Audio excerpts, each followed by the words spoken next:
스페이스X는 로켓을 잃은 적이 있지만 이번처럼은 아니었다. 극비 관측 장비를 탑재한 특수 팰컨 9호가 한때 불가능하다고 여겨졌던 임무를 수행하러 파견되었다. 항성간 물체를 요격하는 것이었다. 목표물은 다른 별에서 온 거대한 해성, 세 개의 아이, 아틀라스, 스리마이, 아틀라트였다. 그러나 접근하면서 이상한 에너지 급증, 모든 알려진 과학을 뛰어넘는 자기장 변동이 감지되었다. 그리고 침묵. 이 임무는 이제 케이프 커네버럴에서 속삭이는 유령 이야기가 되었다. 로켓이 단순히 실패한 게 아니었기 때문이다. 많은 이들이 간과한 점은 로켓이 사라지기 직전 마지막으로 소름 끼치는 데이터 패킷을 지구로 전송했다는 사실이다. 미션 임파서블 아틀라스, 우주 탐사 세계에는 보도자료와 생중계로 축하받는 공식 발사가 있다. 그리고 다른 종류의 발사도 존재한다. 봉인된 화물 목록과 암호화된 통신으로 어둠 속에 진행되는 발사들 말이다. 미션 명칭 패스파인더 4의 발사는 후제에 속했다.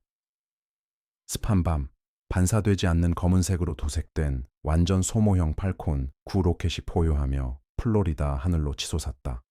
그 존재를 아는 소수에게 이는 인류의 가장 대담한 도박이었다. 다른 항성계에서 온 물체를 요격하기 위한 고속 추격전. 사마이 아틀라스라는 해성. 사마이 아틀라스는 평범한 해성이 아니었다. 칠레의 소행성 지구 충돌 최종 경보 시스템 에이틀라스. 이 발견한 이 천체는 시속 24만 4천 킬로미터가 넘는 엄청난 속도로 이동하는 세 번째로 확인된 항성간 방문자였다. 빛의 속도로 수광년 떨어진 태양계에서 온 유물, 진정한 어둠 속의 유령이었다.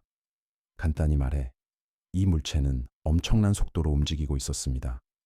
궤도는 정밀하게 계산되었으며 지구로부터 약 2억 6,700만 킬로미터라는 안전한 거리에서 지나가 지구에 위협이 되지 않았습니다. 그러나 아무도 말해주지 않는 사실은 이 해성의 엄청난 과학적 가치가 연구자들에게 저항할 수 없는 목표물이 되었다는 점입니다.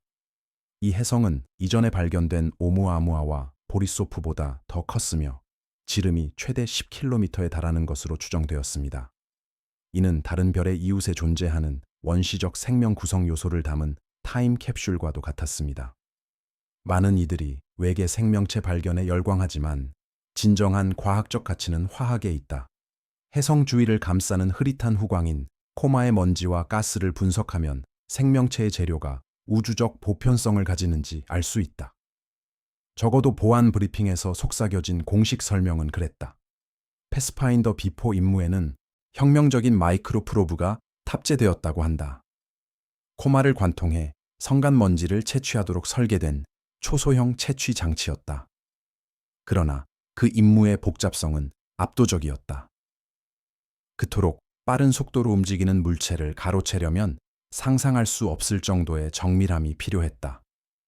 발사 가능 시간대는 칼날처럼 좁았고 궤적 계산에는 오차의 여지가 전혀 없었다. 팔콘 9는 근접하기 위해서만도 일련의 복잡한 연소 과정을 수행해야 했다. 많은 이들이 간과한 것은 단순한 먼지 수집 임무에 수반된 엄청난 위험과 비용이었다. 진실은 늘 그렇듯 훨씬 기이했다. 이 임무에는 소수의 임무 책임자와 우주군 연락관만이 아는 두 번째 비밀 목표가 있었다. 팔콘 9는 단순한 수집기가 아니었다. 스캐너였다. 페이로드 페어링 내부에는 실험용 심우주 공명 영상 장치가 숨겨져 있었다. 그 목적은 해성 표면을 관찰하는 것이 아니라 내부 구조를 들여다보는 것이었다.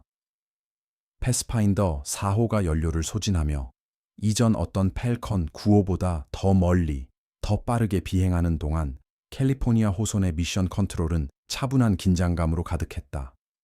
우주선은 완벽하게 작동하며 모든 궤도 표지를 정확히 통과했다. 메인 스크린에서 로켓을 나타내는 하나의 점이 서서히 다른 점, 즉 사마이 아틀라스의 아이콘과 합쳐졌다. 시간이 흘러 며칠이 되었다. 마침내 그 순간이 찾아왔다. 팔콘 9가 감지 범위 내에 진입했다. 페이로드 전개 및 스캐너 가동 명령이 전송되었다. 첫 데이터 패킷이 전송되기 시작했고 초기에는 모든 것이 정상으로 보였다. 해성의 구성은 예상대로였다. 물, 얼음, 얼어붙은 이산화탄소, 그리고 풍부한 유기, 화합물, 혼합물. 그러자 공명 영상 촬영 시퀀스가 시작되었다. 저주파 파동이 혜성의 핵을 향해 발사되었다. 그리고 그때 불가능한 일이 일어났다. 반환 신호는 혼란스러운 얼음 핵에 뒤섞인 에코가 아니었다. 그것은 패턴이었다. 구조화되고 복잡하며 부인할 수 없이 인공적인 통제실을 불신감이 휩쓸었다.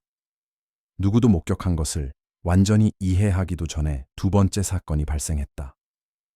혜성 내부에서 거대한 에너지 급증이 폭발했다. 표면이 아닌 핵 깊은 곳에서. 위성으로 모니터링 중인 지구 자기장마저 이 교란에 반응해 뒤틀리고 왜곡되었다. 1억 5천만 마일 떨어진 곳에서도 느껴지는 영향이었다. 호손의 화면에서 패스파인더 4호의 원격 측정 데이터는 난독화된 코드로 변했다. 그리고 순식간에 완전히 검게 변했다. 우주선과 그 끔찍한 발견물은 흔적도 없이 사라져버렸다. 미션 컨트롤은 단 하나의 소름 끼치는 현실만 남게 되었다. 그들은 단순히 혜성을 발견한 것이 아니었다. 어둠에서 온 메시지였다. 미션 컨트롤의 침묵은 그 자체로 하나의 소리다. 평화롭지 않다. 무겁고 숨 막히는 공포의 담요와 같다. 패스파인더 4호가 암전된 직후 그 침묵은 절대적이었다. 1억 5천만 달러짜리 우주선을 추적하던 모든 화면에는 이제 같은 세 단어가 표시되었다. 신호 손실. 엔지니어들은 연결을 재개하려 발버둥치며 명령어를 입력했고 공허 속으로 신호를 보내며 결코 돌아오지 않을 메아리를 기다렸다. 보시다시피 이건 평범한 통신 장애가 아니었다. 점진적인 신호 감소에도 마지막으로 들리는 잡음 섞인 전송 신호도 없었다. 마치 팔콘 9호가 존재 자체에서 지워져 버린 듯했다. 심우주 임무에 대해 아무도 말해주지 않는 사실은 모든 부품이 중복 설계된다는 점이다. 통신 시스템은 복수개, 예비 전원 공급 장치도 여러 개, 안전장치에 안전장치까지 마련되어 있다.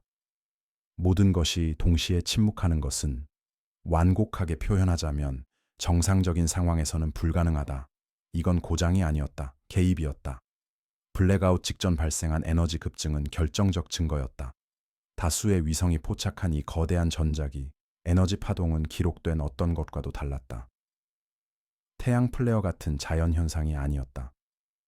국소적이고 의도적이었으며 그 파형은 팔콘 9호가 방금 가동한 공명 스캐너의 주파수와 일치했다.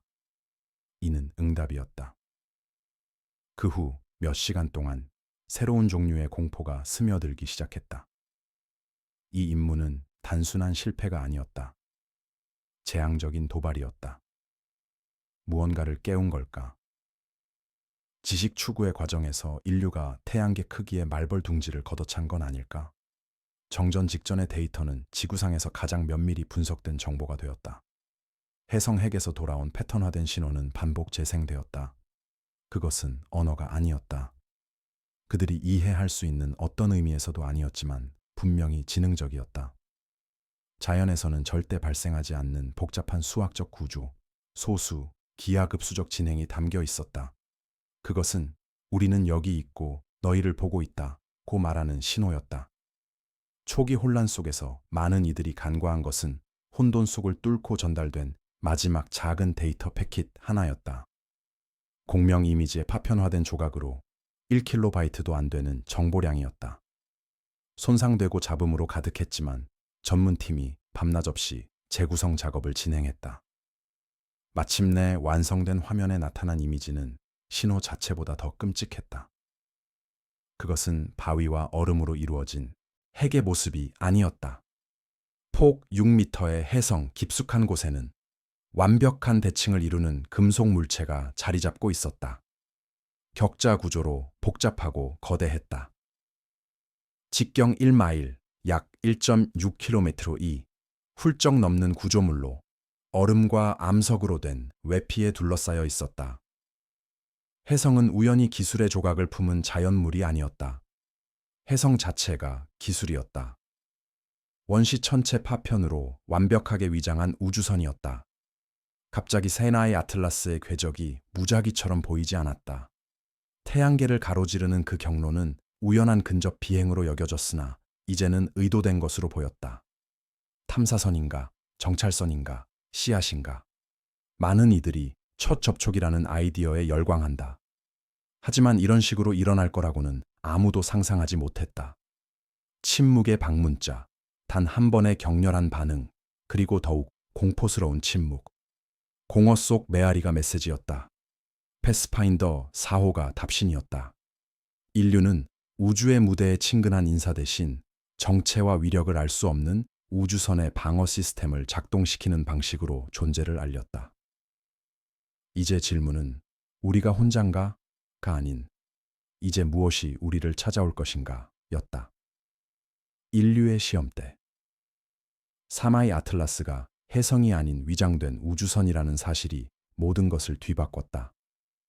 사건 전체는 최고 기밀 등급 아래 묻혔지만 그 함의는 감당하기엔 너무나 방대했다. 이 모든 일이 하룻밤 사이에 일어날 수 있는지 의아해하는 이들에게 사실은 그 징후들이 항상 존재했었다는 점이다. 우리는 단지 그것을 찾지 않았을 뿐이다. 보라, 시간 역추적된 아틀라스의 궤적은 특정 역사적 이상 현상들과 일치했다. 마야나 이집트 같은 고대 문명의 기록에는 비정상적인 속도와 목적성을 지닌 채 하늘에 나타난 유성들이 묘사되어 있다. 행성들의 예측 가능한 움직임을 거스르는 물체들 말이다. 많은 이들이 이런 옛 이야기를 미신으로 치부하지만 간과된 것은 확실한 증거들이다. 예를 들어 독일에서 발견된 청동기 시대 유물 네브라 천구판을 보라. 수년간 천문학자들은 알려진 어떤 별자리와도 일치하지 않는 한 별 무리에 당혹해했다. 그러나 사미 아틀라스의 궤적을 3600년 전으로 역추적했을 때 그 궤도는 하늘에 정확히 그 지점을 통과했다. 이는 우연일까? 아니면 우리 선조들이 남긴 과거 근접 비행의 기록일까? 이 탐사선들은 우리 행성에 대한 장기 관측의 일부였을까? 수천 년 동안 계속되어 온 침묵의 관측이었을까? 진정으로 마음을 뒤흔드는 것은 그러한 작전의 규모다. 6마일 약 9.7km 너비의 탐사선을 제작하고 이를 혜성으로 위장하여 별들 사이에 헤아릴 수 없는 거리를 가로질러 보낼 수 있는 문명은 우리에게 마법과 다를 바 없는 수준의 기술을 보유하고 있다. 우리의 기술과 그들의 기술을 비교하는 것은 손으로 깎은 카누와 핵 잠수함을 비교하는 것과 같다. 하나는 근육으로 움직이며 지 표면을 달리고 다른 하나는 카누 제작자가 상상조차 할 수 없는 차원에서 소리 없이 이동한다. 그들의 방어 시스템은 눈에 보이는 무기 하나 없이 우리의 최첨단 로켓을 파리 잡듯 하늘에서 쳐내버렸다. 순수한 에너지의 펄스 하나만으로. 완곡하게 표현하자면 우리는 절망적으로 열세다. 이것은 첫 접촉 시나리오가 아니었다. 마치 미생물이 갑자기 자신이 살고 있는 페트리 접시의 과학자를 인지하게 된 것과 같았다. 팔콘 9 미션은 탐사가 아니었다. 극도의 오만이었다. 우리는 이해하지 못한 물체에 신호를 보냈고 즉각 대가를 치렀다. 궁극적인 현실적 질문은 이것이다. 그 목적은 무엇이었는가? 낙관로는 수동적 탐사선이자 정보 저장소이며 방어 시스템은 순수 자동화되어 공격적 스캔에 대한 반사적 반응이었다는 것이다. 그러나 모든 것이 겉보기와 같지는 않다. 더 소름 끼치는 가능성은 이 탐사선들이 단순한 관찰자가 아니라 문직이라는 점이다. 일부는 이들이 신흥 기술 문명을 감시하기 위해 설계된 감시망이라고 추측한다.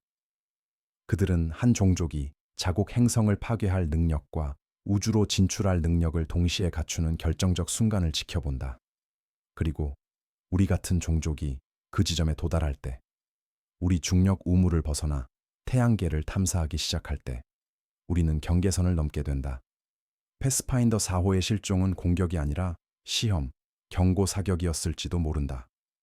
이 이론은 우주가 비어있지 않고 격리되어 있음을 시사한다. 감시자들은 인류 같은 젊고 공격적인 종족이 그들의 갈등을 별들로 퍼뜨리지 못하도록 감시하기 위해 존재한다. 아틀라스의 메시지는 단순했을지도 모른다. 우리는 너를 보고 있다. 그 자리에 머물러라. 너는 준비되지 않았다. 아무도 말해주지 않는 사실은 우리의 우주에 대한 이해 자체가 근본적으로 틀릴 수 있다는 점이다. 우리는 외계지적 생명체 탐사 세티에 수백만 달러를 쏟아붓고 전파 망원경을 하늘로 향하게 하며 방송 신호를 수신한다. 우리는 다른 문명도 우리와 비슷한 길을 걸을 거라 가정한다. 하지만 진정으로 진보한 지능은 시끄럽지 않을 수도 있다. 그들은 침묵하고 인내하며 완전히 보이지 않을지도 모른다. 우주의 평범한 잔해처럼 눈에 띄는 곳에 숨어 있을지도 모른다. 우리가 핵심적인 세부 사항을 놓치고 있는 걸까? 모든 해성과 소행성이 잠재적인 트로이 목마일 수 있을까? 세계의 아틀라스의 수수께끼는 우리로 하여금 이 불안한 가능성을 마주하게 한다. 우리는 하늘에서 속삭임을 찾으려 애쓰는 동안 바로 옆에서 거인이 잠들어 있었다. 펠컨 가입 미션은 우리가 혼자가 아니라는 사실을 확인시켜 주었기에 미션 컨트롤을 공포에 떨게 했다. 하지만 동시에 우리가 우주의 불장난을 하는 어린아이들임을 방금 방으로 쫓겨났음을 확인시켜 주었습니다. 세리마이 아틀라스의 이야기는 끝나지 않았습니다. 이제 막 시작되었을 뿐입니다. 우리는 손을 뻗어 공허에서 무언가를 만졌고 공허가 우리를 응시했습니다. 이는 일회성 경고였을까요? 아니면 훨씬 더 거대한 무엇의 시작이었을까요? 여러분의 생각을 댓글로 알려주세요. 더 많은 우주적 미스터리를 탐험하고 싶다면 좋아요와 구독을 잊지 마세요.